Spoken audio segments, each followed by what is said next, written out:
हई सती जनी है सत भतरी में हरिया पति के मरम सती जनी है। अच्छा 1 मिनट मेरी बात सुनिए। भोजपुरी में बोलबो कि ना तू? ठीक बा। सुनी चाहे सुनो चाहे सुन तरोरा वहाँ लोग से बोली एने के का मतलब बा? पति के मरम सती जनी है सत भतरी में हरिया।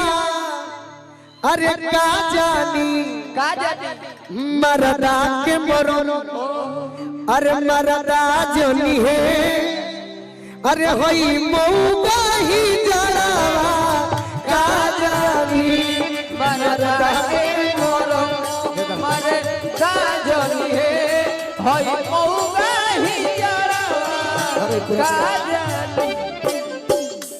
कहा तरे से दुख लगत जान करू काहे कि तू हमें गरीब से मिलल बड़ू रोज रोज ना गरीब के बात ना बा। रोज अमीर से मिलत रुए से देखिए अमीर गरीब के बात ना बा। हम कोनो बहुत आपसे मैं जूनियर ही हूँ सीनियर नहीं हूँ। आप मेरे सीनियर हैं। अरे तुम मेरी जान हो यार। जूनियर सीनियर क्या होता है? लेकिन एक होता है बुरा नहीं मानिएगा शब्द का उच्चारण मुझे आप ऐसे बोल रहे हैं तो अच्छा नहीं लग रहा है। बाकी तो हम आपसे तब हम कहने न गाओ तनी कि पति के मरम सती जनी है सत भतरी में हरिया का जानी। उच्चारण तारा पूछे के बाद हमरा से पूछ ना ठीक बा। लेकिन सब ना समझेला। आप समझता नहीं हम समझता नहीं लेकिन सब लोग नहीं के समझत सब के नहीं के समझत भाई। अब तारा जो सैड सॉन्ग गाइब तो हम तारा प्यार में डूब जाए के नहीं खेजा।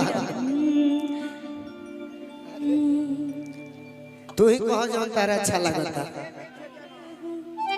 अब तू चाहबो कि खाली हम पवन सिंह के फेरा में रही तो हम ना है ई जान लगा। उल्टा मत बोला हमरो बोले लगे तू पवन सिंह के काहे बात करत हुआ? तो तू उनका फैन हुए से मैं उनका फेरा में रहल हुए से मैं आपसे मैं बोल क्यों आप भी बात करते हैं हमारा? तो तू हमारी बात के दुख मत मान।